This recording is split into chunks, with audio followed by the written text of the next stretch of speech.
Now, TEFL Academy surveys show that the only 2 in 10 South Africans moving abroad to work plan to come back. The country is battling a brain drain where skilled people seek better job opportunities and pay abroad. Our business reporter, Ntokozo Khumalo, has more.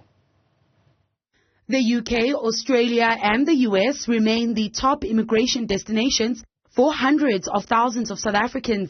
But the tide is changing direction, with Asia becoming increasingly popular, with young people looking to kickstart their careers. A lot of my peers who are in Southeast Asia are teaching in different roles. So we are seeing an increase in that. Dooley pursued her MBA in a different country and says access to information is opening up global opportunities, especially for unemployed graduates. Life is being seen as being more about experiences rather than working a traditional 9-to-5 in the country that you grew up in and being frustrated at your salary. Bianca Venter, a teacher working and living in Hong Kong, says building financial security was a top motivator for her and her husband.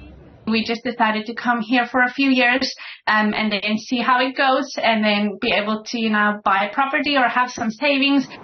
A professor teaching at a university in South Korea, Mary Mkonto, says what makes the difference between staying a few months and a few years is more than just money. Passion for wanting to be somewhere else or trying something new or learning about another culture, that makes the world of a difference night and day. She says they should do so cautiously by gathering information and planning to be prepared for all they may encounter in the new country. You could run out of money, you could get really sick, chronically sick here, you could deal with a lot of mental health issues. Venter agrees. Really tough as well. It's not just going to be all sunshine and rainbows, having money.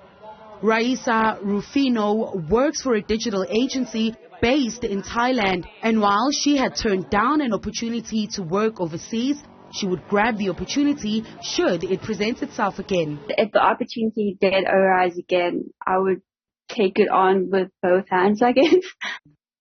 Venter and Rufino both say at the end of it all, home is where the heart is. My husband and I are definitely the 2 out of 10 coming back. Probably family, but also I know that living expenses and things like that is different. Leanne Carey worked as a teacher in Singapore and South Korea, but came back home to hone in on her skills. Even though the weather and the money were some of the factors that I had considered when I moved, home will always be home, right? The winters are brutal. Culturally, you are in a different space. And I think because of the vast cultural differences, they affect the way, you maneuver. Despite the challenges, young South Africans are encouraged to spread their wings and see what the world can offer them. For Newzroom Afrika on Channel 405, I'm Ntokozo Khumalo in Johannesburg.